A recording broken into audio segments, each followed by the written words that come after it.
গল্পের শুরুতে দেখা যায় মানসী আর মিশকা সেই ভাড়া করা মহিলাগুলো তো রূপায়ের বাসে উঠে গেছে। রূপাই তো এবার নিজের মতন নিজে বাস চালাচ্ছে ঠিকঠাকই। হঠাৎ করে ওদের মধ্যে একটা মহিলা ইচ্ছাকৃত করে নাটক করে শুয়ে পড়ে বাসের মধ্যে। ওর সঙ্গে যে বাকি মহিলারা ছিল তারা তো এবার ওই মহিলাটাকে ধরে বসায়। মহিলাটা তো চিৎকার করে করে কাঁদছে আর নাটক করছে, বলছে আমার পাটা পুরো ভেঙে গেল রে, আমার পাটা ভেঙে গেল। রূপাই তো এবার সেটা দেখে মহিলাটাকে জিজ্ঞাসা করছে যে ওর কি হলো, শরীর খারাপ নাকি, মাথা ঘুরে পড়ে গেল। মহিলাটা তো এবার নাটক করতে করতে রূপাইকে দোষ দেওয়া শুরু করেছে, বলছে তুই তো এমনভাবে বাস চালালি যে আমি পড়ে গিয়ে পাটা আমার ভেঙে গেল। রূপাই তো কথাটা শুনেই অবাক। ঠিক তখনই রূপাই দেখতে পায় পাশের মহিলাটাও নাটক করতে করতে পড়ে যায়, গিয়েই বলছে উফ রূপাই তুই এত জোরে বাস চালালি যে আমার হাতটাও তো পুরো ভেঙে গেল, এবার আমি কি করে কাজবাজ করব। রূপাইয়ের তো এবার মাথায় ঢুকছে না যে এরা কি করতে চাইছে। রূপাই সকলকে চিৎকার করে বলছে এই তোমরা এরকম নাটক করতে করতে টুপটাপ করে পড়ে যাচ্ছ কি করে বলো তো। আর তাদের মধ্যে একজন মহিলা এসে তো গুন্ডামি দেখানো শুরু করে দিয়েছে, রূপাইকে বলছে তুমি জোরে বাস চালিয়ে আমাদের লোকদের ফেলে দিচ্ছ আর ন্যাকামি করছো। এই বলেই তো রূপাইয়ের হাত পা ধরে টানাটানি করছে মেয়েটা, রূপাইকে মারবে বলে। রূপাই চিৎকার করে মেয়েটাকে বলছে আমার হাতটা ছাড়ো, স্টিয়ারিংয়ে আমার হাত আছে, এক্ষুনি অ্যাক্সিডেন্ট হয়ে যাবে তো। রূপাই তো এবার বাসটা পুলিশ স্টেশনের সামনে এসে এনে আর থামায়। রূপাই তো এবার বাস থেকে নামে, মহিলারা তো পেছনে পেছনে ছুটে আসে সেই মহিলাগুলো রূপাইকে মারবে বলে, বলছে ওকে মার, ওকে ধর ধর। এবার রূপাইকে যখন মহিলাগুলো মারতে যাবে রূপাই তখন নিজের ফোনটা বের করে বলছে যে তোমাদের সমস্ত চালাকি না আমি ধরে ফেলেছি, এই ফোনে সব রেকর্ডিং আছে। মহিলাগুলো তখন রূপাইয়ের ওপর চিৎকার করছে, বলছে ওসব রেকর্ডিং ফেকর্ডিং আমরা মানি না, তুই এক্ষুনি আমাদের ক্ষতিপূরণ দে। রূপাই তখন বলছে পেছনে ঘুরে দেখো একবার এটা কোথায়। তো মহিলাগুলো তো এবার দেখতে পায় যে সামনেই পুলিশ স্টেশন। মহিলাগুলো তো এবার পুলিশ স্টেশনটা দেখে খুব ভয় পেয়ে যায়, এবার ওখান থেকে যেই কেটে পড়তে যাবে সঙ্গে সঙ্গে তো রূপাই মহিলাগুলোকে ধরে ফেলে। পুলিশ অফিসার তো ওখান থেকে যাচ্ছিল, পুলিশ অফিসার ওদের মধ্যে গন্ডগোল দেখে ওখানে যায়। রূপাই তখন অফিসারকে বলছে স্যার এই মহিলাগুলো অযথা আমার বাসে উঠে মারদাঙ্গা করছিল, ভাঙচুর করছিল। মহিলাগুলো তো এবার নাটক করতে করতে অফিসারকে বলছে স্যার এই মেয়েটারই সমস্ত কিছু দোষ, এই মেয়েটাই এত জোরে বাস চালিয়েছে যে আমরা পড়ে গিয়ে হাত পা ভেঙে গেছে। রূপাই তখন রেগে গিয়ে বলছে আমার কাছে না সমস্ত রেকর্ডিং আছে, তোমরা যা যা মিথ্যা কথা বলছো সব আমি এখন ফাঁস করে দেবো। এরপর রূপাই নিজের ফোনটা বের করে সমস্ত রেকর্ডিং অফিসারের হাতে তুলে দেয়। অফিসার তো ভালো করে দেখে। অফিসার এবার ভালো করে দেখে সকলকে বলছে যে আমি যা দেখার দেখে নিয়েছি। এবার আর একটা পুলিশ অফিসারকে ডেকে বলছে যে এই এদেরকে সকলকে লকআপে তোলো। তারপর এরা রূপাইকে কেন ফাঁসাবার চেষ্টা করছিল সেটা এদের পেট থেকে বের করো এক্ষুনি। কাজের মাসিগুলো মানে মেয়েগুলো তখন রূপাইকে বলছে এই রূপাই আমরা না এটা টাকা নিয়ে করেছি, তোরা আমাকে ছেড়ে দে। অফিসার তখন মহিলাগুলোকে বলছে ও তার মানে এর পেছনে আরও মাস্টার মাইন্ড আছে, বল তাদের নামটা বল।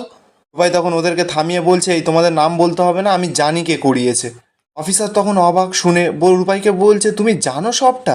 আসলে মানসী আর মিশকা যখন ওই কাজের মেয়েগুলোকে টাকা দিচ্ছিল তখন সেখানে থাকা একটা ছেলে সেটা দেখে নেয়, আর সেই ছেলেটাই রূপাইয়ের বন্ধু ছিল। রূপাইকে সমস্ত কিছু ফোন করে জানিয়ে দিয়েছিল আগে থেকে। রূপাই এবার অফিসারকে বলছে আসলে স্যার আমি আগে থেকেই জেনে গেছিলাম বলে আমি আমার ফোনটা স্টিয়ারিংয়ের সামনে রেকর্ডিংয়ে বসিয়ে দিয়েছিলাম। রূপাই যেই মাসিটার বাস চালায় সেই মাসিটা রূপাইকে বলছে এই রূপাই তুই যদি নামটা জানিস তাহলে বলে দে না যে কে এই সব কিছুর পেছনে আছে। রূপাই তখন মনে মনে বলছে ছি ছি ছি ছোট কাকি, তুমি আমাকে সাহায্য করতে এতটা নিচে নামতে পারলে। রূপাইয়ের মাসিটায় এবার ওই যে মেয়েগুলোকে বলছে যে মানে ওই কাজের মহিলাগুলোকে বলছে আমি আর রূপাই না প্রত্যেক দিন এই বাস চালাই হাইওয়েতে, আর তোরা কি ভেবেছিলি আমাদের বাসে উঠে রূপাইয়ের সঙ্গে ঝামেলা করে বেঁচে যাবি, তোরা না এখনও আমাদেরকে চিনিস না। তো এবার কাজের মাসিগুলো বলছে আমাদের উপর এরকম তর পাচ্ছেন কেন, রূপাইয়ের শ্বশুর বাড়ির লোকরাই তো আমাদের টাকা দিয়েছিল এইসব করার জন্য। ভাই এবার কি বলবে, কথাটা ঘোরানোর জন্য মহিলাগুলোকে বলছেই তোমাদেরকে কেউ কথা বলতে বলেছে, তোমরা একদম চুপ করো। আসলে রূপাই তো চাইছেই না যে ওদের পরিবারের কারোর কোনো ক্ষতি হোক। এরপর রূপাই অফিসারকে বলছে স্যার ওদেরকে সকলকে ছেড়ে দিন, ওদেরকে লকআপে ভরবেন না প্লিজ। এরপর রূপাই মহিলাগুলোকে বলছে যে এই যে তোমরা জীবনে না দুটো পয়সার লোভে এরকম আজে বাজে কাজ করবে না, দরকার পড়লে দুটো বাড়ি এক্সট্রা কাজ করবে। রূপাইয়ের কথা মতন তো অফিসাররা এবার মহিলাগুলোকে ছেড়ে দেয়, মহিলাগুলো তো ওখান থেকে চলে যায়। অফিসার এরপর রূপাইকে প্রশ্ন করছে, বলছে তোমার বাড়ির লোক এই সমস্ত কিছু করেছে, তাহলে তো তোমার বাড়ির লোককেই অ্যারেস্ট করা উচিত। রূপাই তখন অফিসারকে বলে যে বাইরের লোককেই আমি অ্যারেস্ট করালাম না আর বাড়ির লোককে অ্যারেস্ট করাবো, সে তো আমাদের আপনজন বলুন, সে একটু হয়তো আমার পেছনে লেগেছে বলে তাকে তো আর জেলে ভরতে পারবো না। আমি শ্বশুরবাড়িতে ফিরি, তারপর আমি নিজে হাতে ওদেরকে শাস্তি দেবো। অপরদিকে দেখা যাচ্ছে হসপিটালে তো রেহানের অপারেশন শেষ হয়ে গেছে, রেহান তো এবার বাড়ি যাবে। ঠিক তখনই মধুমিতা তো পেছন পেছন চলে এসেছে রেহানের। রেহানকে বলছে এই রেহান তুই এখন তো বাড়ি যাবি, তাহলে আমাকে একটু ড্রপ করে দে, আমিও তো বাড়ি যাব। রেহান তখন মধুমিতাকে বলছে যে তুই তো একটা এত বড় একজন ডাক্তার, তোর জন্য তো হসপিটাল থেকে কত গাড়ি দিয়েছে, তুই ওই গাড়িতে করে চলে যা। মধুমিতা তখন রেহানকে বলছে, আমি জানি রেহান, আমি সকালে তোর শ্বশুরবাড়িতে পুলিশ নিয়ে গেছি বলে তোর রাগ হয়েছে, তাই তুই আমাকে ড্রপ করে দিবি না। রেহান দেখ, আমি এমন কোনো বড় অন্যায় করিনি যার জন্য তুই এরকম করতে পারিস, আমি কিচ্ছু জানি না, তুই আমাকে বাড়িতে ড্রপ করে দিবি। রেহান তখন মধুমিতাকে বলছে, মধু আমি তোর ওপর না একদমই রাগ করিনি, তুই আমার কথাটা শোন, আমি এখান থেকে বাড়িতে যাব না, আমি এখন এখান থেকে রূপাইদের বাড়িতে যাব। কথাটা শুনেই তো মধুমিতার মাথায় যেন বাজ পড়ে যায়। মধুমিতাকে আরও বলছে যে আমি এখন রূপাইদের বাড়িতে যাব, ওখানে গিয়ে গিনিকে একবার দেখবো, তারপর রূপাইকে ওখান থেকে নিয়ে আমি বাড়িতে ফিরবো। মধুমিতা তো অবাক কণ্ঠে রেহানকে বলছে যে তুই তো সকালে একবার গেলি, আবার তোর ওখানে যেতে হবে। তো রেহান তখন মধুমিতাকে বলছে, এখন ওই বাড়ির যা পরিস্থিতি না, আমাকে 24 ঘন্টা ওখানে থাকলে ভালো হতো। আর তাছাড়া আমি রূপাইকে কথা দিয়েছি যে আমি ওকে নিয়ে ওখান থেকে ফিরবো। কি বলেই রেহান ওখান থেকে চলে যায়। মধুমিতা তো এবার রেগে লাল হয়ে যায়, বলছে সারাক্ষণ শুধু রূপাই রূপাই আর রূপাই এই বলেই দেয়ালে জোরে ঘুষি মারছে। অপরদিকে দেখা যায় গিনির তো আস্তে আস্তে জ্ঞান ফিরেছে, গিনি তো মা মা বলে ডাকছে। উল্টুসি তখন ছুটে গিয়ে গিনিকে বলছে, তুই মা কাকে বলছিস, হ্যাঁ অনেক শুয়েছিস, ওঠ এবার।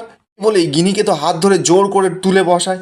গিনিকে বলছে, কাল রাত থেকে তুই বাড়িতে ফিরিসনি, কোন ছেলের সঙ্গে কি অসভ্যতামি করে এসেছিস তুই বল এক্ষুনি, তোকে না আজকে আমি গলা টিপে শেষ করে ফেলবো এখানে।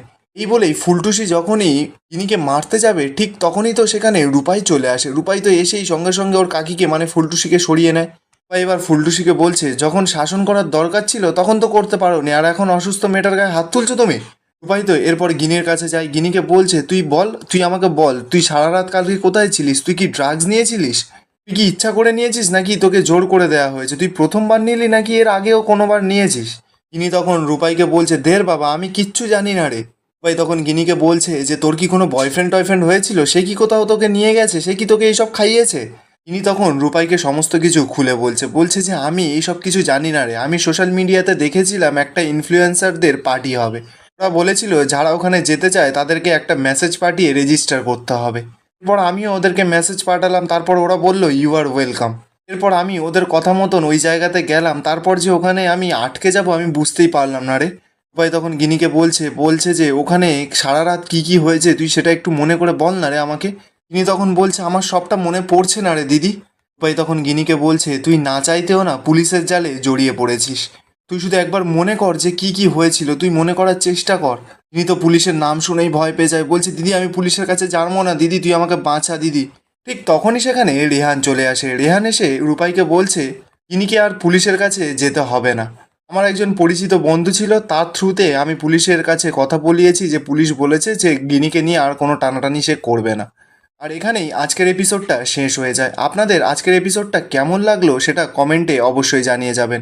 এরকম ধরনের এপিসোড দেখতে চাইলে চ্যানেলটা সাবস্ক্রাইবও করে রাখবেন।